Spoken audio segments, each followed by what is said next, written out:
नमस्कार दोस्तों, स्वागत है अपने YouTube channel top trending GK में। दोस्तों इस वीडियो में देखने वाले हैं रेलवे एनटीपीसी CBD2 एग्जाम 10 मई 2022 जो प्रथम पारी का 10:30 से 12 बजे वाली शिफ्ट है। इस शिफ्ट में पूछे गए जो जीके के सवाल हैं 50 जो जीके के सवाल पूछे गए थे, जिसमें से 45 सवाल मिल चुके हैं। तो इस एफर्ट के लिए लाइक करते हुए कंटिन्यू करना। ये सारे प्रश्नोत्तर एक्स्ट्रा फैक्ट सहित कवर करने वाले हैं, ताकि आने वाले शिफ्ट के लिए या फिर अदर जो भी कम्पिटेटिव एग्जाम्स की तैयारी करते हैं उनके लिए काफ़ी फायदेमंद सवाल रहने वाले हैं। तो बने रहेगा वीडियो के अंत तक। इसकी PDF फाइल आपको हमारे टेलीग्राम चैनल पर मिल जाएगी। टेलीग्राम चैनल जिसके लिंक डिस्क्रिप्शन बॉक्स में आप क्लिक करके ज्वाइन कर सकते हो। इन सभी कैंडिडेट का बहुत बहुत धन्यवाद जिन्होंने रियल और ऑथेंटिक सवाल वो टेलीग्राम पर सेंड किए और वेरीफाई किए हैं। और आप भी अपने शिफ्ट में पूछे गए सवाल भेज सकते हो। इसके लिए आपको टेलीग्राम से जुड़ना होगा। जैसा कि आपको मालूम होना चाहिए, आज जो आपके NTPC CBD2 का एग्जाम हुआ है वो फेज़ 4 का हुआ है। ठीक है, फेज़ नहीं, लेवल 4। इससे पहले आपके 9 मई को लेवल 6 का हुआ था। अभी यहाँ पर लेवल 4 और लेवल 4 की वैकेंसी केवल 2 RRB में थी, इसलिए कम कैंडिडेट थे और कम कैंडिडेट हमसे भी जुड़े हुए थे, क्योंकि यहाँ पर 2 RRB वैकेंसी थी, कम कैंडिडेट क्वालिफाई हुए हैं। तो कम कैंडिडेट होने के कारण 50 में से पूरे सवाल नहीं मिले हैं। हमेशा पूरे मिल जाते हैं, जैसे 9 मई को मिल गए थे। तो आज यहाँ पर 45 सवाल देखने वाले हैं, बने रहेंगे एंड तक। बाकी वीडियो में आगे बढ़े उससे पहले मैं आपको बता दूं, आप चाहे रेलवे की तैयारी करते हो, SSC, बैंकिंग, डिफेंस, जितने भी कम्पिटेटिव एग्जाम्स हैं, इन सभी एग्जाम्स के मॉक टेस्ट आपको टेक्स्ट बुक पर एक ही पास के अंतर्गत मिल रहे हैं। एक पास में, जैसे ये 1 ईयर टेक्स्ट बुक पास है, इसमें यदि आप TTG के कूपन कोड यूज़ करेंगे तो मैक्सिमम डिस्काउंट भी ले सकते हो 39 रुपये का।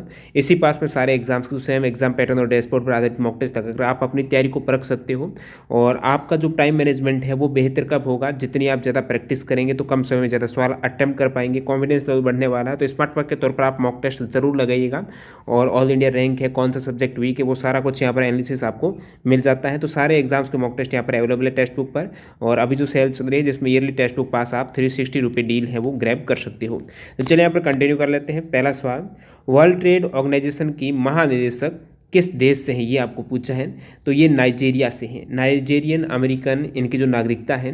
वर्तमान में जो डायरेक्टर जनरल हैं WTO वर्ल्ड ट्रेड ऑर्गेनाइजेशन की, वो 7वें नंबर की हैं। नाम है दोस्तों नगोजी ओकंजो एवेलिया। तो ये हैं नाइजीरिया से। बात करूं मैं सेक्रेटरी जनरल जो यूनाइटेड नेशंस की हैं, वो कहाँ से हैं, तो वो दोस्तों पुर्तगाल से हैं। कौन है सेक्रेटरी जनरल UN के?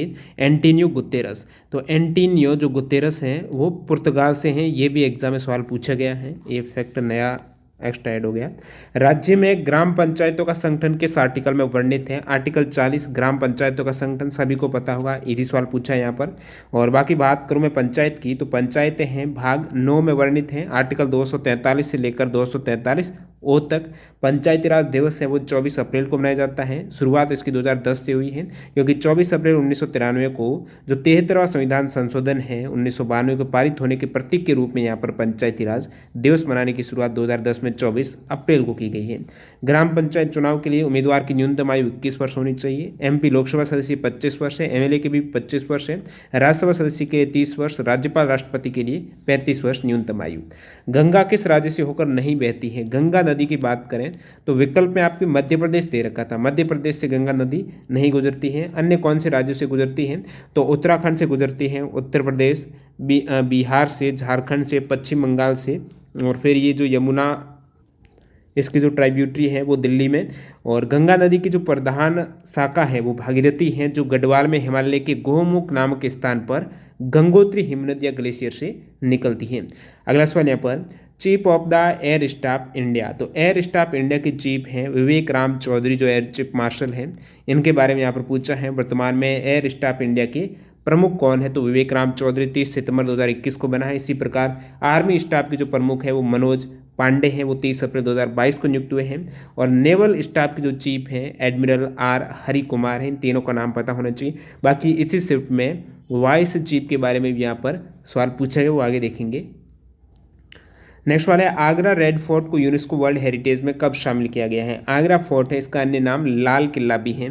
तो जो लाल किला है आगरा का, इसको यूनेस्को वर्ल्ड हेरिटेज साइट में 1983 में शामिल किया गया है। 1983 में पहली बार जो शामिल किए गए थे स्तर भारतीय, उसमें रेड फोर्ट भी हैं, ताजमहल भी हैं। इसके अलावा जो अजंता एलोरा की गुफाएं हैं वो, तो ये 4 जगह, अजंता की गुफा, एलोरा की गुफा, आगरा फोर्ट और जो रेड फोर्ट है आगरा का, वो तो है ये एक ताजमहल है। ये सभी 1983 में ऐड हुए हैं यूनेस्को वर्ल्ड हेरिटेज साइट के रूप में। अब देखिए एक रेड फोर्ट है, ये तो आगरा का लाल किला, बाकी एक रेड फोर्ट है वो दिल्ली में है। लाल किला सभी को पता दिल्ली में है, जो ओल्ड दिल्ली में स्थित है। ये यूनेस्को वर्ल्ड हेरिटेज साइट में कब शामिल हुआ है, तो ये 2007 में हुआ। दिल्ली का लाल रेड फोर्ट है 2007 में यूनेस्को के द्वारा विश्व धरोहर स्थल के रूप में चयनित किया गया है, जिसके वास्तुकार हैं उस्ताद अहमद लावरी हैं। ये शाहजहाँ के द्वारा निर्मित है। 1639 से लेकर 1648 के मध्य इसका निर्माण हुआ है। और अन्य कुछ प्रमुख स्थल की बात करें, 1983 में ये अजंता एलोरा, ताजमहल और आगरा फोर्ट को शामिल किया गया है। उसके बाद 1984 में सूर्य मंदिर। भारत के टोटल 40 जो स्थल है वो यूनेस्को वर्ल्ड हेरिटेज साइट में सम्मिलित हैं। सूर्य मंदिर है, महाबलीपुरम के जो मोनूमेंट्स हैं वो 1984 में शामिल हुए। 1985 में Kaziranga national park, Manas wildlife sanctuary, Keoladeo national park, ये तीनों ही पार्क 1985 में। 1986 में churches and convents of Goa, Khajuraho group of monuments हो गया। और हम्पी के जो मोनूमेंट्स हैं, फतेहपुर सीकरी 1986 में। 87 में ग्रुप ऑफ मोनूमेंट एट पड्डकल जो कर्नाटक में है। एलिफेंटा केव, एलिफेंटा घारा पौरी जो आइलैंड में गुफाएं महाराष्ट्र में है। ग्रेट लिविंग चोला टेम्पल तमिलनाडु है। सुंदरबन नेशनल पार्क पश्चिम बंगाल में, ये 1987 में हुए हैं। लेटेस्ट की बात करें तो 2017, 18, 21 में जो लेटेस्ट दो अभी 21 में हुए हैं वो एक तो दोस्तों काकतीय रुद्रेश्वर जो रामपा टेम्पल तेलंगाना में है, ये 2021 में। और धौलावीरा जो हड़प्पा सिटी है गुजरात में, ये दोनों स्थल 2021 में सम्मिलित हुए हैं यूनेस्को वर्ल्ड हेरिटेज साइट में। 2017 में हुआ था अहमदाबाद सिटी, और 2019 में जयपुर सिटी। 2018 में जो Victorian and art deco assemble of Mumbai है, ये 18 में शामिल हुई है। तो ये लेटेस्ट में जो ऐड हुई है यूनेस्को वर्ल्ड हेरिटेज साइट में। इस प्रकार टोटल 40 विश्व धरोहर स्थल भारत के हैं, जो ओवरऑल यहाँ पर भारत के स्थल की संख्या के अकॉर्डिंग छठी सबसे ज़्यादा साइट है वो भारत की है दुनिया में। और जो 40 में से 3200 सांस्कृतिक हैं, 7 जो नेचुरल हैं, एक है वो मिश्रित है जो कंचनजंगा है। गंगा की सहायक नदी कौन सी नहीं है ये पूछा है, तो इनमें से आप कहेंगे सतलज नदी है, ये इंडस सिंधु की सहायक है न कि गंगा की। बाकी गंगा की सहायक नदियों में रामगंगा, गोमती, घाघरा, यमुना, गंडक, कोसी, महानंदा, चंबल, बेतवा, कैंटोन, सोन नदी, ये सभी गंगा की ट्राइब्यूटरीज हैं। 2019 में एकल उपयोग प्लास्टिक मुक्त भारत बनाने का लक्ष्य कब तक रखा गया? तो 2 अक्टूबर 2019 को घोषणा हुई कि भारत को 2022 तक एकल उपयोग जो सिंगल यूजेज वाली प्लास्टिक हैं, जो एक बार आप यूज एंड थ्रो कर देते हो, बाद में उसका उपयोग नहीं करते हो, वो नहीं हो पाएगा। उसको बैन करना जो भारत का टारगेट है वो 2022 तक रखा गया है। अगला सवाल देखते हैं, हिमालय पर्वतमाला किसका उदाहरण है? वलित, नवीन वल्वित पर्वत का उदाहरण है हिमालय माउंटेन। अगला यहाँ पर सिटीजनशिप जो एक्ट है, नागरिकता अधिनियम 2019 है, ये किस एक्ट को संशोधित करके बनाया है? कौन से एक्ट में संशोधन है? तो सिटीजनशिप एक्ट 1955 में संशोधन किया गया है। और इसके द्वारा 1955 का नागरिकता कानून संशोधित करके ये व्यवस्था की गई कि 31 दिसंबर 2014 के पहले जो पाकिस्तान, बांग्लादेश, अफगानिस्तान से भारत आए थे हिंदू, बौद्ध, सिख, जैन, पारसी और ईसाई धर्म, तो इनके लोगों को भारत की नागरिकता प्रदान की जाएगी। ये इसमें कुछ अमेंडमेंट हुआ है 1955 वाले में। किसका वेवलेंथ अधिक है या फिर किसका वेवलेंथ सबसे कम है? तो जो इलेक्ट्रोमैग्नेटिक स्पेक्ट्रम की वेवलेंथ है वो शॉर्टेस्ट से लॉन्गेस्ट वाला आपको क्रम पता होना चाहिए। जैसे कि सबसे लंबी जो वेवलेंथ है, सबसे ज़्यादा तरंग दैर्ध्य है वो रेडियो वेव की है, और सबसे कम है वो गामा की है। तो सबसे कम पूछे तो गामा हो जाएगा, सबसे ज़्यादा रेडियो। और बीच का सारा मैं आपको क्रम बता देता हूँ। जैसे कि सबसे ज़्यादा रेडियो वेव है, इसकी वेवलेंथ है, और उसके बाद माइक्रोवेव, फिर इंफ्रारेड, उसके बाद ऑप्टिकल और यूवी अल्ट्रावायलेट, एक्सरे, और सबसे ज़्यादा है गामा रे, सबसे कम गामा रेज की और सबसे ज़्यादा रेडियो वेव की, ये याद रखना है। बिरजू महाराज किस शास्त्रीय नृत्य से संबंधित हैं? बिरजू महाराज है कथक से हैं, तो ये एक्स्ट्रा फैक्ट से आया है। इससे पहले जो आपका पूछा गया था ओडिसी डांसर थे, उसमें मैंने बताया था कथक, भरतनाट्यम, कुचिपुड़ी, इनके प्रमुख कलाकार कौन है? तो कथक का यहाँ पर मैंने कहा महाराज वाले कथक के, तो यहाँ पर बिरजू महाराज। तो कथक जो उत्तर प्रदेश में, संभी महाराज, बैजनाथ महाराज जिसे लच्छू महाराज कहते हैं, सुखदेव महाराज, बिरजू महाराज, गोपी कृष्ण, शोभना नारायण, अच्चन महाराज, नारायण प्रसाद, चंद्रलेखा, बिंदादीन महाराज, गौरीशंकर देवीलाल, ये सभी कथक के हैं कलाकार।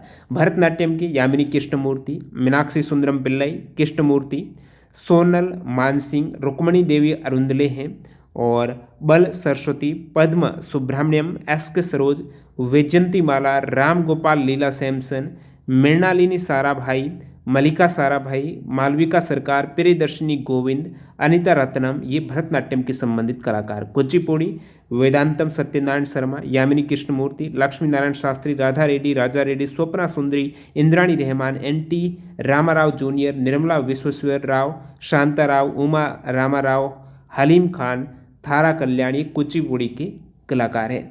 मौलिक कर्तव्य किस संविधान संशोधन के द्वारा ऐड हुए हैं? इजी सवाल है। 42वां कॉन्स्टिट्यूशन अमेंडमेंट 1976 में हुआ है। इसके तहत मौलिक कर्तव्यों को संविधान में जोड़ा गया है, जो कि रशिया के संविधान से एडप्ट किए गए हैं। सरदार स्वर्ण सिंह समिति की अनुशंसा पर इनको जोड़ा गया है। और ये कौन से भाग में है? संविधान के भाग 4 क आर्टिकल 51 क में 11 मौलिक करते हैं। पहले शुरुआत में 10 ऐड हुए थे 1976 में, 11वां 2002 में हुआ है 86 कॉन्स्टिट्यूशन अमेंडमेंट में, जो माता पिता और संरक्षक के द्वारा 6 से 14 वर्ष के बच्चों हेतु प्राथमिक शिक्षा का प्रावधान है। ये 86 कॉन्स्टिट्यूशन अमेंडमेंट के जरिए ऐड किए गए हैं। प्रधानमंत्री नरेंद्र मोदी जी ने राष्ट्रीय हाइड्रोजन मिशन जो घोषणा की है 2021 में, वो कब की है? राष्ट्रीय हाइड्रोजन मिशन की घोषणा 2021 में 15 अगस्त, जो 75वां स्वतंत्रता दिवस है, 15 अगस्त 2021 को की है।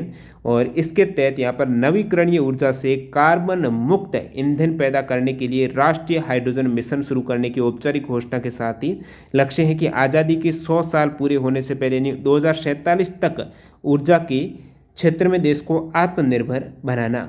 यूरो किस समूह की मुद्रा है? यूरो है यूरोपियन यूनियन के जो टोटल 27 सदस्य देश हैं उनमें से 19 देश की ऑफिशियल लैंग्वेज है यूरो। भारत का जनसंख्या घनत्व कितना है?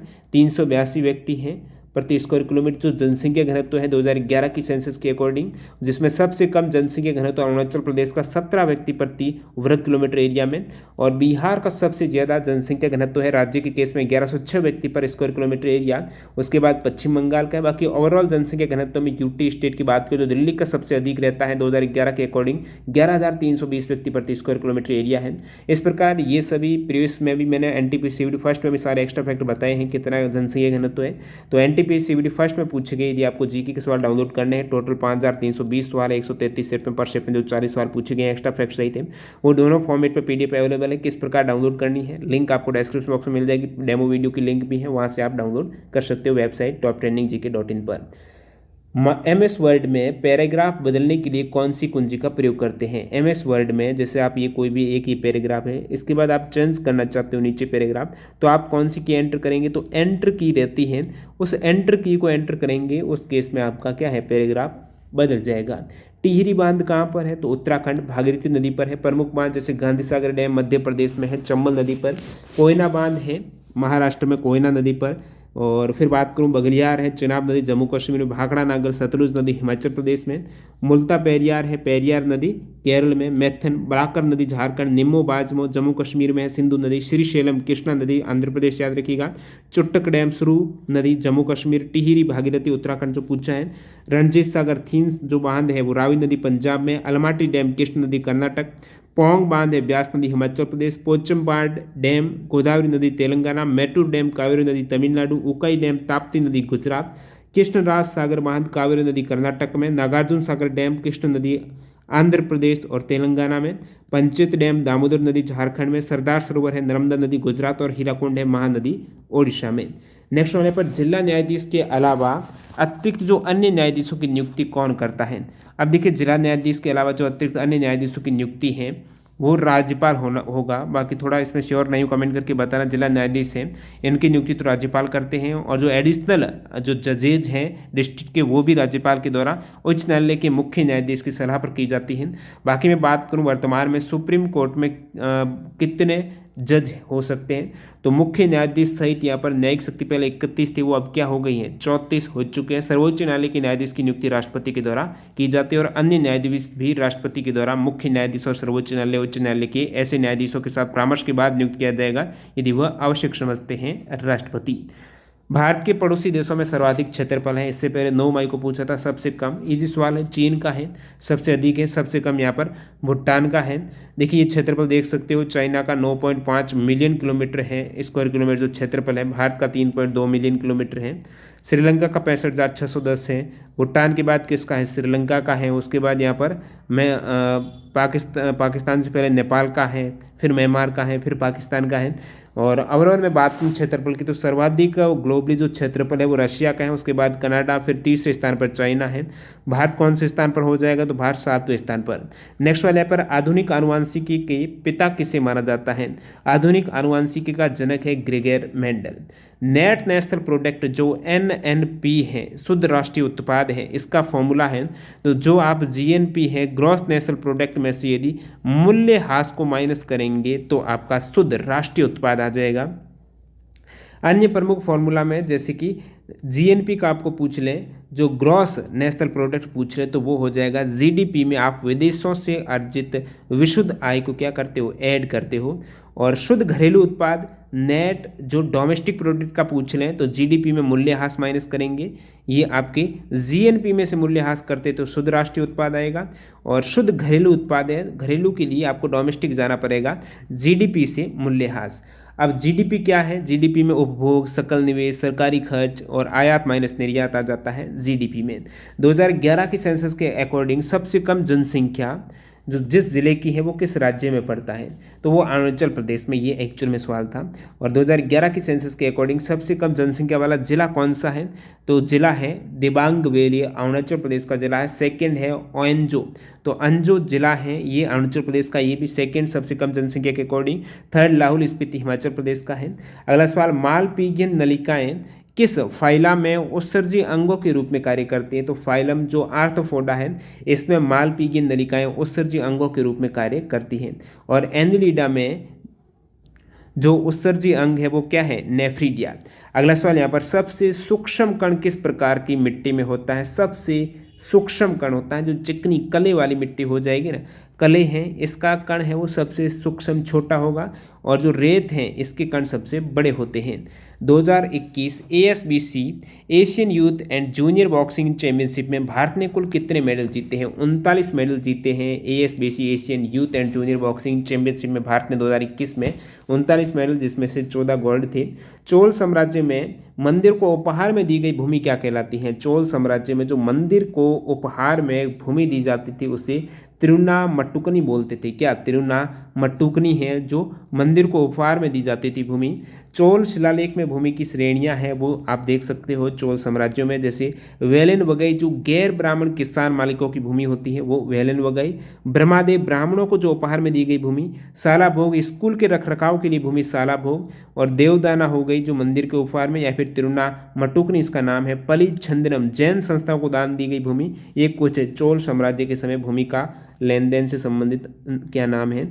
अब देखिए अगला सवाल है, इंटरनेशनल बॉक्सिंग एसोसिएशन है जो EIBA है, अंतर्राष्ट्रीय मुक्केबाजी संघ, चैंपियंस और दिग्गज समिति, चैंपियंस एंड वेटरन कमेटी के अध्यक्ष के रूप में किसे चुना गया है, तो EIBA के चैंपियंस और वेटरन कमेटी के अध्यक्ष के रूप में मुक्केबाज मेरी कॉम को यहाँ पर अध्यक्ष के रूप में चुना गया है। EIBA का हेडक्वार्टर लोजेन स्विट्जरलैंड में है।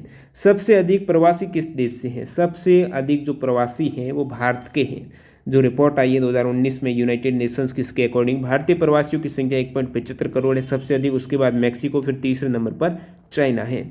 नमक कानून तोड़ने के लिए गांधी जी के द्वारा कहाँ तक पैदल मार्च किया गया था, तो दांडी मार्च है जो दांडी तक किया गया था, पैदल मार्च है। गांधी जी समेत यहाँ पर 78 लोग थे, उनके द्वारा साबरमती आश्रम जो अहमदाबाद है वहाँ से समुद्र तट गांव दांडी जो कि गुजरात के नवसारी जिले में पड़ता है, पैदल यात्रा करके 6 अप्रैल 1930 को नमक हाथ में लेकर नमक विरोधी कानून भंग किया गया।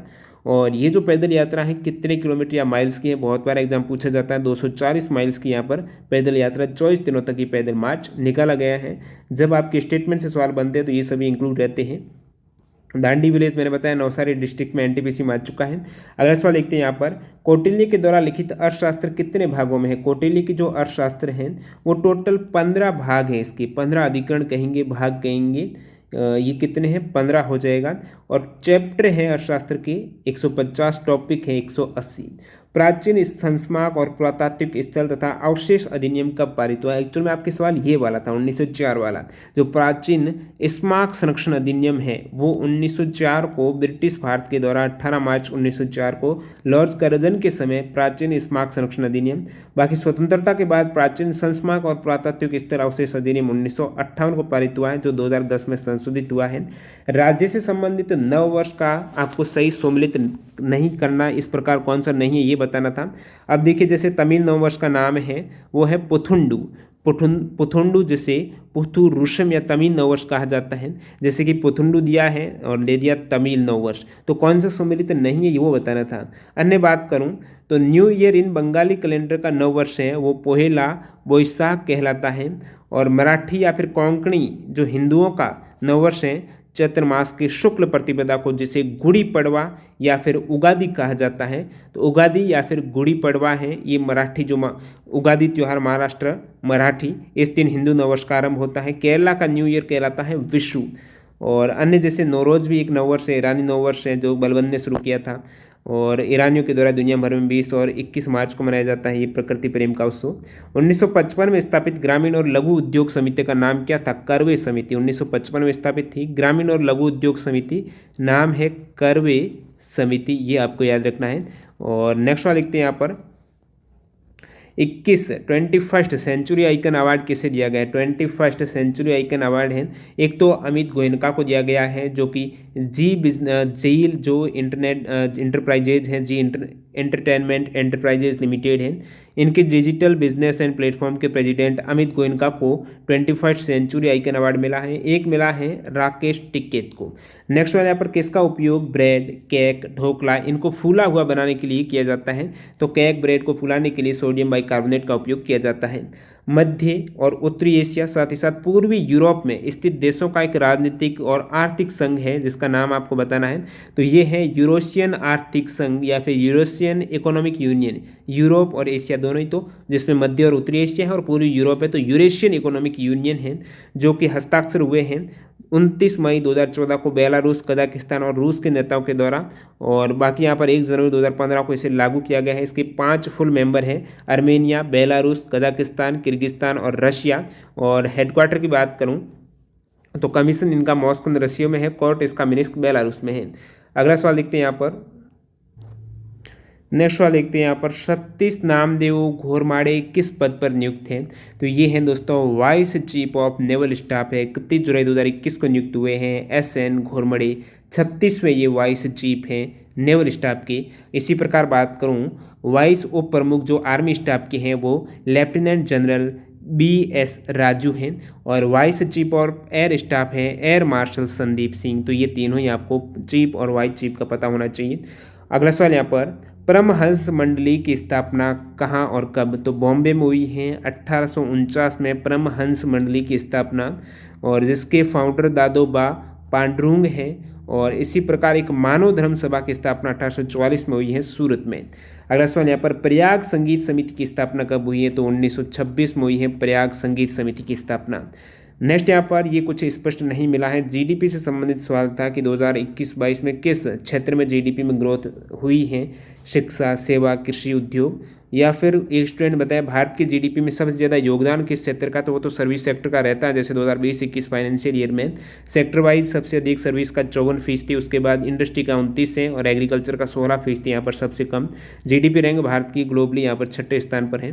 दक्षिण अफ्रीका की एक जनजाति दे रखी थी, तो ये पिग्मी हो सकता है, जो ऐसे मानव जाति समूह है जिसकी औसत कद है, हाइट है, वो बहुत कम होती है। और ये जो इसके अंतर्गत अक्का, FA जो मोबिटी है ये शामिल रहती हैं जातियाँ।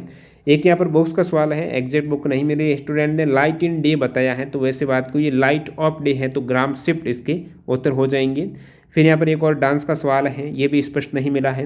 ये कुछ स्टूडेंट बता रहे हैं अलरब है, कुछ कलपट बता रहे हैं, कुछ अरकम बता रहे हैं, तो क्या एग्जैक्ट था? जिसमें सवाल में था कोई डांस का नाम इस प्रकार, वो झारखंड के अलावा अन्य किस राज्य में किया जाता है? ये थे। एक था कौन सा आय है वो आर्थिक चक्र में काउंट नहीं होते हैं, ये विकल्प दे रखे थे। मोनोपोली से भी एक सवाल पूछा गया है एकाधिकार से, तो उसमें क्या ऑप्शन थे वो आप कमेंट करके बताना।